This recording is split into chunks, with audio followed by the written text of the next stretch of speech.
Kita lanjutkan pengajian kita di dalam membaca kitab Ta'limul Muta'allim.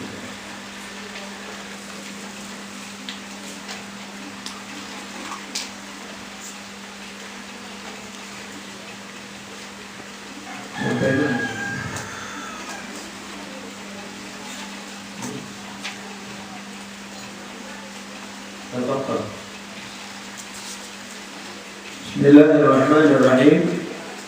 Qala al-Imam Az-Zarnuji radhiyallahu anhu wa nafa'ana bihi fi darain amin ila an qala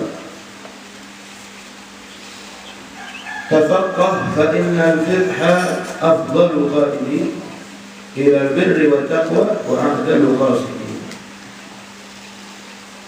huwa al-ilmu al-hadi ila sunan al-huda huwa al-hisnu yurji min jami'i syada'ili فإن فقيها واحدا متورعا أشد على الشيطان من 1000 عابد إلى الآخر. تفقه, belajarlah fikih. Dikatakan belajar fikih. Ini katakan ta'allam fa innal ilma zainul li ahlihi, belajarlah ilmu syariat karena ilmu itu bisa menghiasi orang yang mempunyai ilmu. Ya, orang yang mempunyai ilmu bisa bagus karena sebab ilmunya adalah pongkol daripada pujian. Ya. Pongkol daripada segala pujian itu adalah ilmu. Nah, kemudian lebih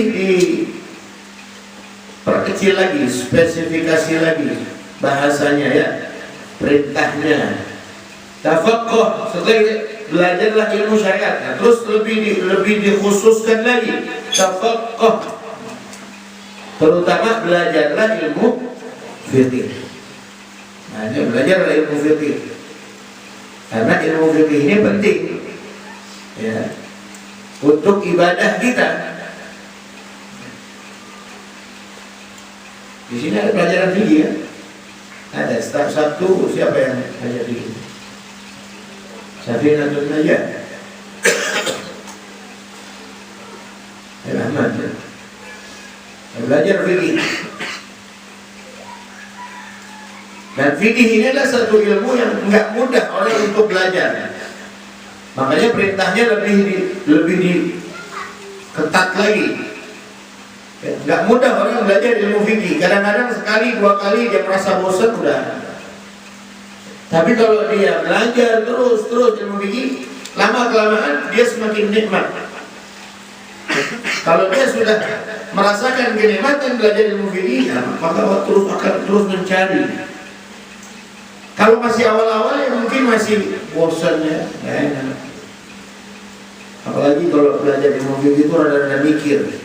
Nggak seperti dengerin ceramah, nggak seperti ngaji-ngaji yang lain, ya, ngaji hadis, dengar nasihat. Kalau ilmu fikih ini lebih mikir lagi, tapi penting.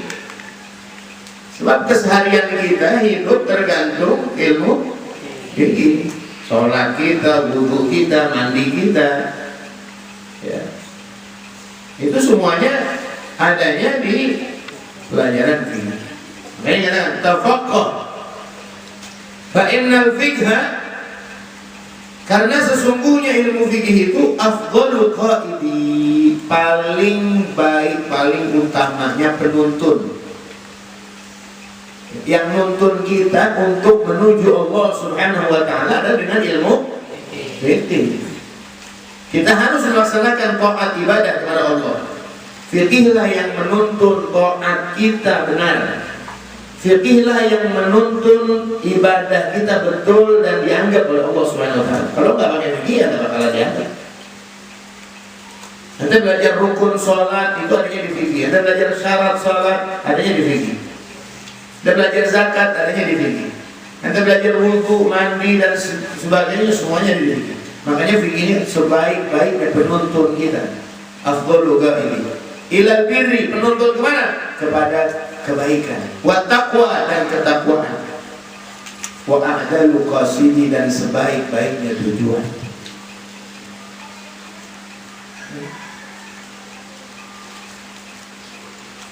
Nah, saya buka fikih malam minggu.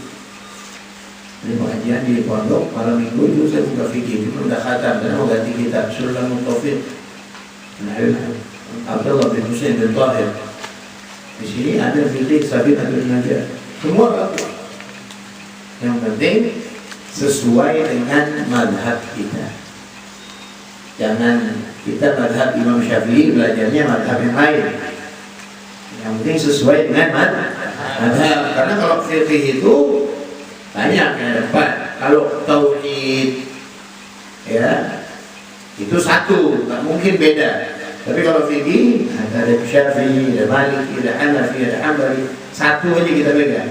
Syafi'i ada. Ya, jadi Indonesia ini kebanyakan Syafi'i, ulama-ulama kita dulu, para salaf kita dulu. Ya. Semuanya pegangannya adalah madhab Imam Syafi'i. Kita belajar kitab-kitab Sabinatul Najah, Risalatul Jami'ah, Sulamul Taufiq, Mukhtasar Latif, Muqaddimah Ibramiyah, ya, Fathul Qarib, Fathul Mu'in. Itu kitab-kitab fikih Imam Syafi'i. Itu pelajari. Dari mulai Safinah dulu.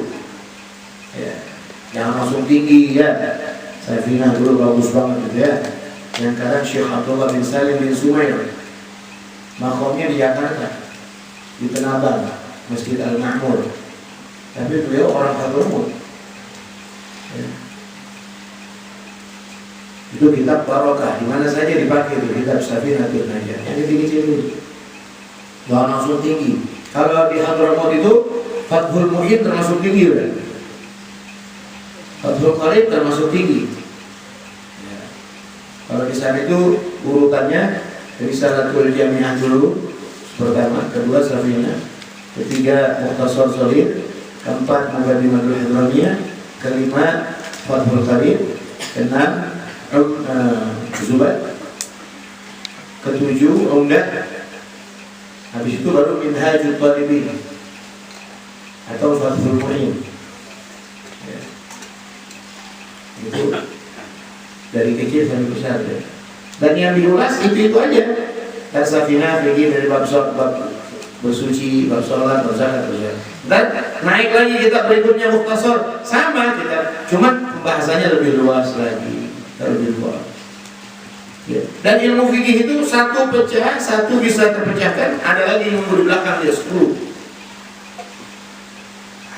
Nggak bisa seperti nahu. Kalau nahu ya mubtada marfu, khabar marfu, isim kana marfu, khabar kana mansub.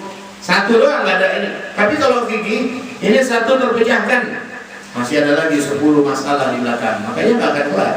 Terus bakal mencari terus. Ya. Luas dia. Itu yang penting sekali ya.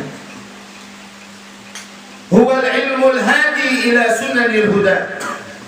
Dialah ilmu fikih sebagai petunjuk, ilmu yang memberikan petunjuk ila sunanil huda, kepada ajaran-ajaran ya, kepada ajaran-ajaran atau sunnah-sunnah yang akan memberikan kita hidayah dari Allah Subhanahu wa ta'ala. Huwa ilm ila sunanil huda. Jalan ya, ilmu yang akan menunjukkan jalan menuju hidayah Allah Subhanahu wa ta'ala.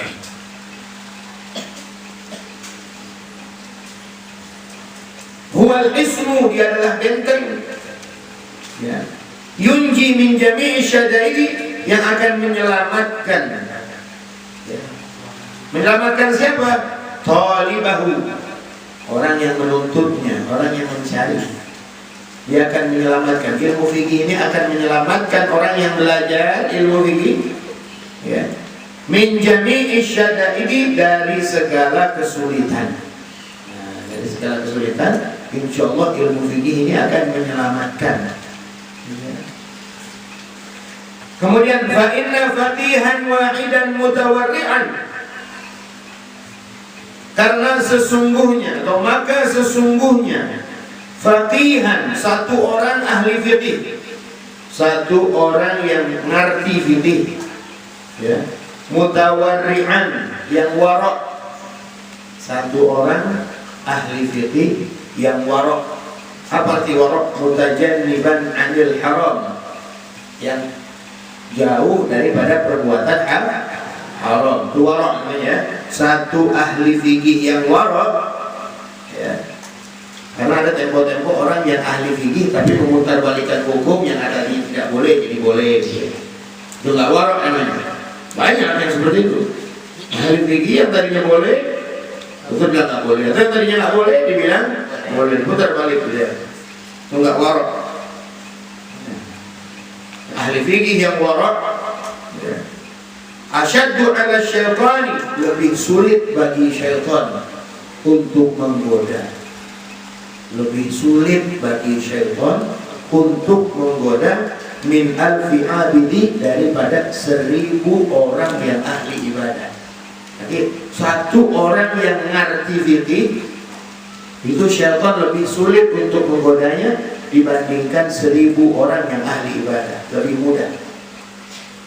1000 orang ahli ibadah tapi ibadahnya nggak pakai fikih, nggak pakai ilmu, itu gampang digodanya sama syaitan dibandingkan satu orang yang ahli fikih.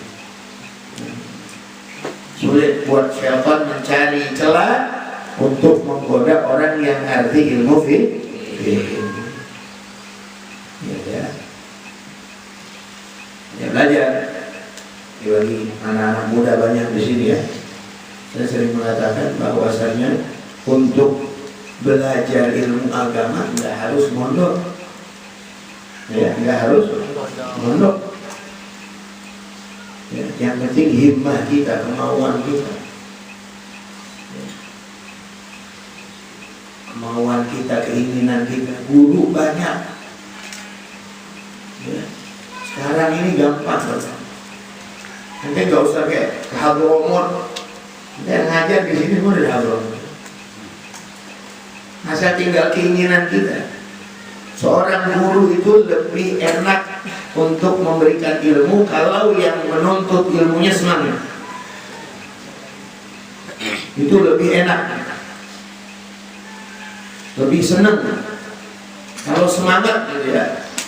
Kadang-kadang kita kalau pengajian tuh ada kadang-kadang mengisi pengajian yang ngaji tuh kayak ngomong ganggang, kayak kepaksa. Ada mayoritas kan? Yang ngaji tuh kayak dipaksa banget. Ada yang gitu? Ada. Ini ada orang yang harus peduli sama ilmu. Apalagi yang muda-muda. Kalau yang tua-tua mungkin sudah umur, ya. Nggak bisa nyatet, nggak bisa mau kita. Tapi kalau masih bisa, ya apa-apa. Ya mudah-mudahan nih, Masya Allah. Itu yang bakal menggantikan, ya. Yang sudah tua, nanti yang bakal menggantikan nanti. Yang khatib, yang ngajar, yang azan di masjid. Siapa lagi kalau bukan yang muda-muda? Kalau yang muda jauh dari pengajian, jauh dari ilmu, jauh dari ulama, siapa yang bakal menggantikan? Kalau lurah satu berhenti, yang gantiin 5 menit. Wali kota mau dikit lagi habis nih. Yang nyalonnya ada 3-4. Presiden.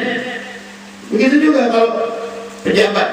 Tapi kalau ustaz, ulama meninggal, ada yang langsung bisa jadi? Ya, belajar dulu. Dan ilmu itu yang dibawa oleh ulama, kalau mereka meninggal dunia, kebawa sama mereka, nggak bisa diwariskan begitu kan? Apalagi kita tahu akhir-akhir zaman ini banyak ulama yang diambil oleh Allah Subhanahu Wa Taala. Inna Allah la yaqbidul ilma intiza'an yantazi'uhu minal alim. Sesungguhnya Allah tidak mengambil ilmu, ya, dengan dicabutnya dari orang alim. Enggak begitu. Ya, walakin yantazi'uhu biqabdil ulama, akan tapi Allah ambil ilmu di dunia ini dengan Allah ambilnya para ulama. sedikit demi sedikit. Kemarin saya punya teman Helan Rahman Segaf, mungkin dengar juga. Ada Helan Rahman bin Abdullah Segaf, malam Rabu kemarin wafat. Lagi ngajar begini, ya, lagi ngajar ngisi materi, lagi ngajar tahu-tahu gitu. Meninggal. Mungkin umurnya sekitar nggak ada keluhan penyakitnya ada. Ini banyak umur ya Allah ya. Nggak ada keluhan apa tahu-tahu. Ilmunya ke bawah ya? Ke bawah. Ditinggalkan untuk orang yang betul-betul menuntut ilmunya, mendengarkan ilmunya, itu ditinggalkan untuk mereka. Tapi kalau nggak ada yang ngaji, gimana? Semakin lama ilmu semakin sedikit di muka bumi.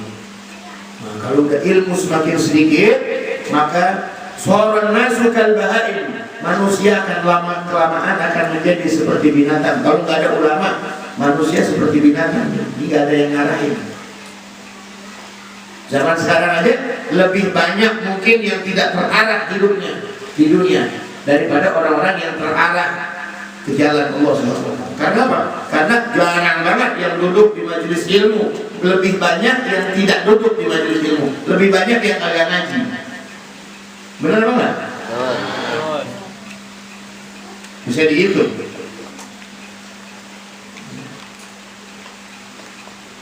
Ketika mereka berhadapan dengan satu masalah, baru tidak bertanya, baru mau bertanya, atau melihat handphone.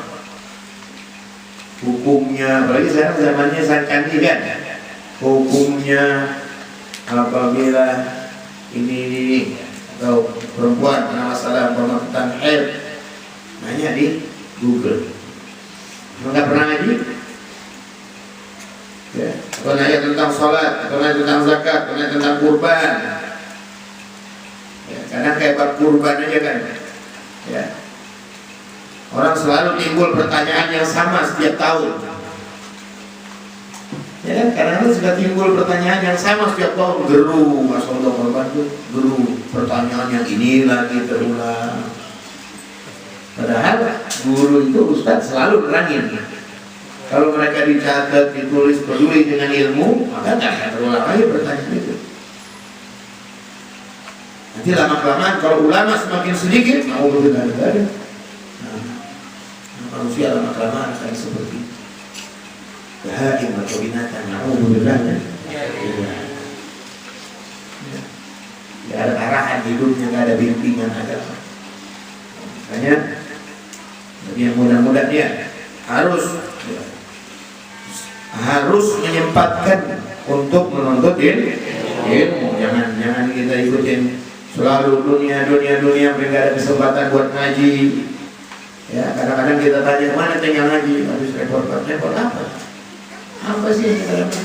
Saya nggak sempat sama sekali. Kita kerja dari pagi sampai jam 5. Malam kan kita bisa sejam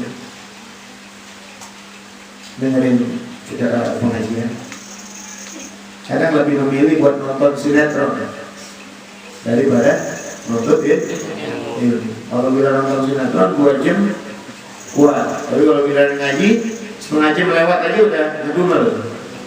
Guru diomongin, guru lama ngomongnya. Ini nggak ada, bohong. Kalau dikatakan sibuk sampai nggak sempat ngaji, sangat bohong, dusta besar. Nggak mungkin. Kita mau apa yang cari dunia itu dari pagi sampai malam, dari gelap sampai gelap lagi, mau ngapain?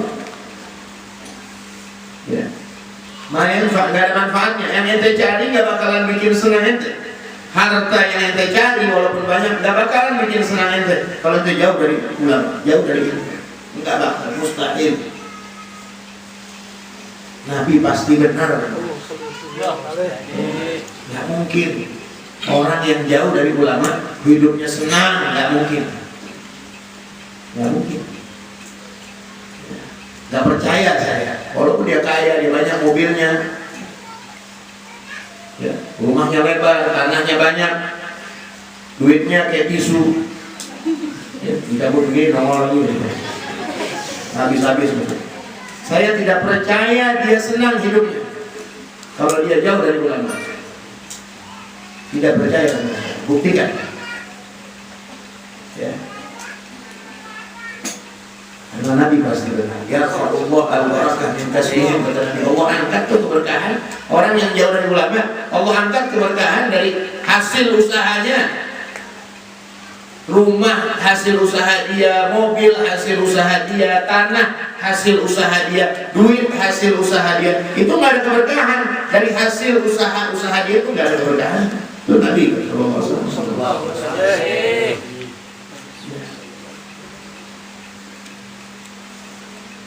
Pejabat yang tidak dekat dengan ulama maka akan menjadi pejabat yang tidak beres. Dokter yang tidak dekat dengan ulama maka akan jadi dokter yang tidak beres. Aparat yang tidak dekat sama ulama maka akan jadi aparat yang tidak beres. Karena yang menuntun jalan menuju Allah itu ulama. Siapa? Al-ulama warathatul anbiya. Yang menunjukkan kita jalan menuju Allah Nabi Muhammad. So, Nabi Muhammad mengatakan apa? Ulama pewaris.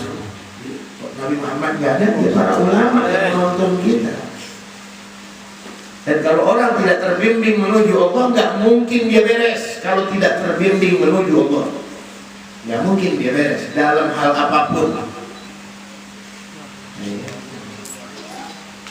Makanya kita boleh jadi apa aja, boleh, bukan nggak boleh jadi polisi, boleh dokter, boleh pejabat, boleh, tapi tetap harus terbimbing sesuai syariat Islam. Yang bimbing itu siapa? Para guru, para kiai, para asatidz. Makanya kata Nabi apa? Khairul ulama ya'tuna khairul umara ya'tuna ulama. Sebaik-baiknya umara yang datang kepada ulama.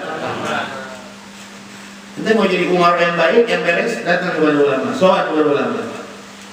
Yang ulama yang datang sama ente bukan.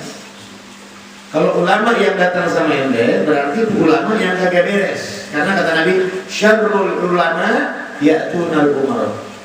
Kalau ada ulama yang mendatangi ente, berarti ente sedang didatangi oleh ulama yang tidak beres. Bagaimana ente mau beres kalau ente dekat sama ulama yang kagak beres? Nabi yang ngomong. Kalau ente mau beres, ente datang ke ulama, ente datang ke ustaz, ente datang ke kiai, ente datang ke habaib, minta arahan. Jangan ente datangin ke ulama, ente datang. Kalau baik, paham coba ya.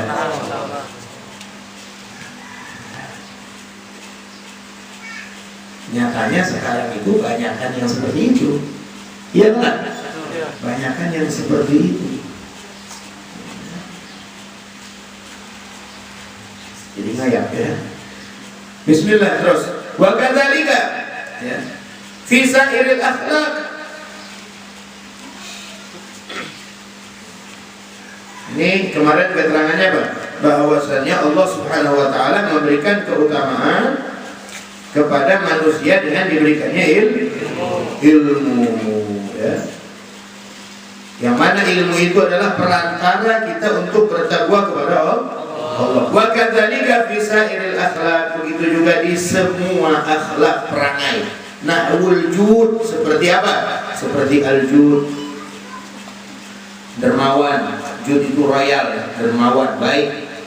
Wal bukhul, pelit. Wal jubun, takut. Wal jur'ah, kezaliman. Wal takabur, sombong. Wal tawadhu, rendah diri. Wal iffah, dan menjaga diri daripada yang haram. Wal israf, dan boros.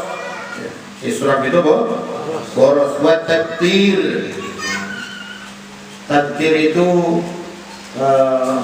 pelit di dalam menafkahi. Tabtir ya, bakhil juga bisa diartikan ya. Wa ghairiha, dan selainnya. Fa innal kibra wal bukhla wal jubna wal israfa haramun. Maka sesungguhnya sifat sombong, sifat bakhil, pelit, wal jubun, takut, wal israf, dan boros itu haramun, diharamkan menurut syariat. syariat diharamkan oleh Allah Subhanahu wa ta'ala. Sombong haram. Kemudian apa lagi? Bukhul, pelit. Kalau sombong udah jelas. Sedikit punya hati sombong nggak masuk surga, sedikit. Kemudian bukhul, pelit. Sampai Nabi doa apa? Di dalam doanya, Allahumma inni a'udzubika minal ajzi, Allahumma inni a'udzubika minal hammi wal hazan, wa a'udzubika minal ajzi wal kasal, wa a'udzubika minal jubni wal bukhul. Ya Allah, aku berlindung kepada Kamu daripada sifat takut, wal bukhul, dan sifat pelit. Sampai Nabi berdoa ya, bakhil, pelit, al-bakhil aduwullah. Walau kan aliman, pelit itu musuh Allah sekalipun dia alim.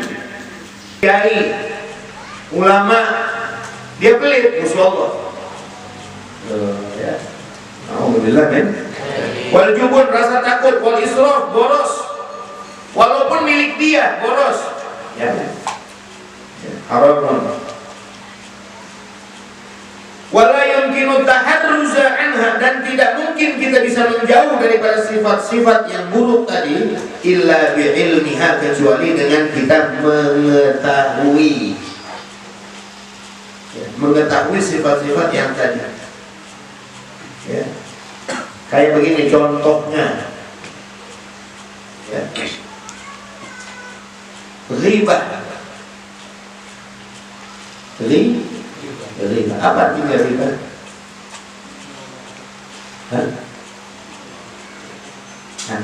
Kalau kita mau menjauh dari riba, kita harus tahu apa itu riba.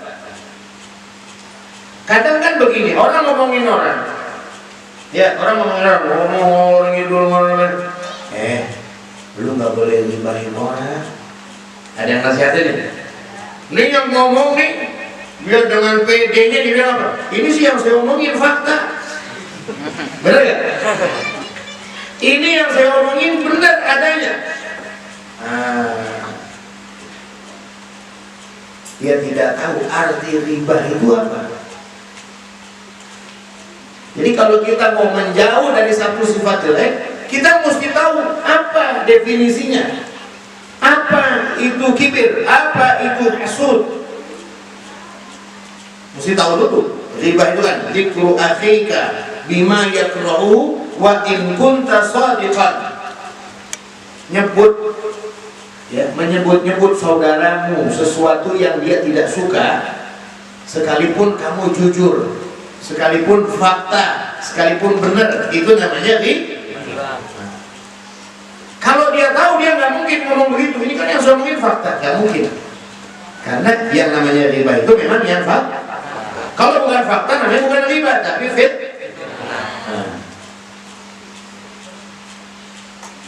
kita mau jauh dari sifat kibir. Apa itu kibir? Ada dan definisinya. Ya. At-tarafu' minal ghair min kulli nahiyatin, merasa tinggi dari yang selain kamu di segala sisi, itu kibir. Ente merasa lebih tinggi dari selainmu dari sisi kekayaan atau dari sisi jabatan atau dari sisi ketampanan, kecantikan. Ente merasa diri ente lebih cantik dari orang lain. Ente merasa diri ente lebih ganteng dari orang lain. Gantengan gua rumahnya begini. Sombong kan? Rumahnya masih bagusan gua beliau. Sombong kan? Baru ente bisa jauhin sifat itu. Kalau ente tahu maknanya, baru ente bisa jauhin. Ya. Jadi nggak mungkin kita bisa menjauh dari satu sifat buruk kecuali kita tahu dulu illa bi ilmiha. Kita mesti tahu definisinya apa. Wa ilmi ma yudhaduha, dan ilmu atau mengetahui lawannya. Oh, lawannya kibir adalah tawadhu. Apa arti tawadhu? Mesti tahu kita. Ya, mesti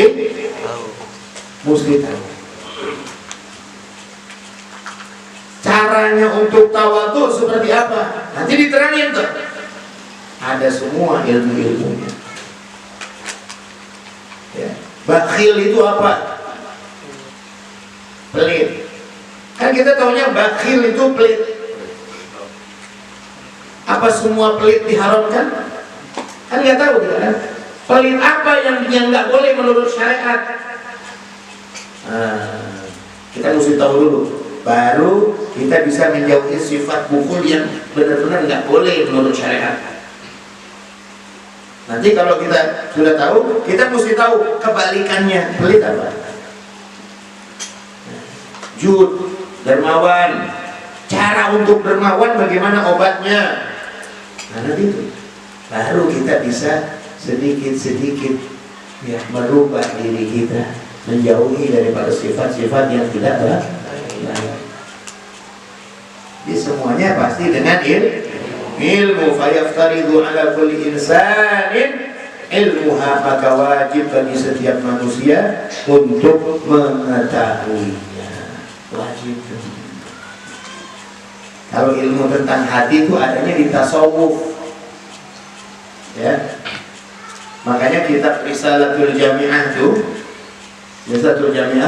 Ahmad bin Zaid itu awalnya tauhid, pertengahannya fikih, akhirnya tasawuf. Ya, Risalatul Jami'ah. Atau kitab Zubat juga sama, awalnya tauhid, habis itu fikih, habis itu baru tasawuf. Jadi tauhid dulu pengenalan kepada Allah. Yang kedua cara ibadah yang betul. Baru yang terakhir tasawuf, cara membersihkan diri. Jangan dibalik. Tauhid dulu baru tasawuf, nggak betul. Ya. Tauhid dulu pengenalan kepada Allah, habis itu baru belajar fikih, cara ibadah.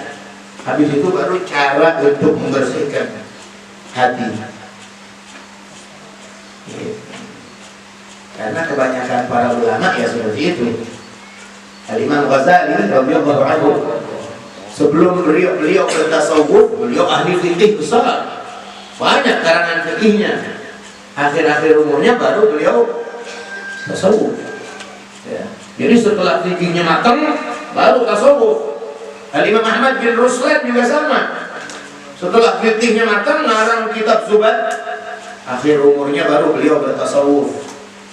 Nah, kadang ada orang yang mau bertasawuf apa segala macam, tapi cara cebok dia nggak tahu gimana. Cara mandi wajib bagaimana dia nggak tahu. Cara sholat rukun sholat dia nggak tahu. Thariqat, zikir, dekatkan diri kepada Allah, bersihkan hati. La ilaha illallah, la ilaha illallah, la ilaha illallah. Sujud sahwi hukumnya dia nggak tahu. Al-farq bainal ab'ad wal hayat dia nggak tahu. Sunnah ab'ad, sunnah hayat di dalam sholat yang mana dia nggak tahu. Nah, betul. Jadi fikih dulu. Harus tasawuf. Satu lagi. Tasawuf ada kan di sini? Satu pertama saya mengajar, satu pertama. Ya mengajar satu pertama.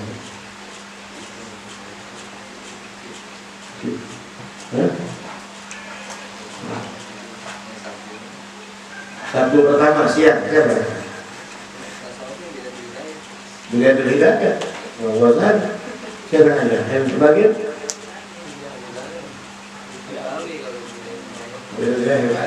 Malam Jumat, Masya Allah.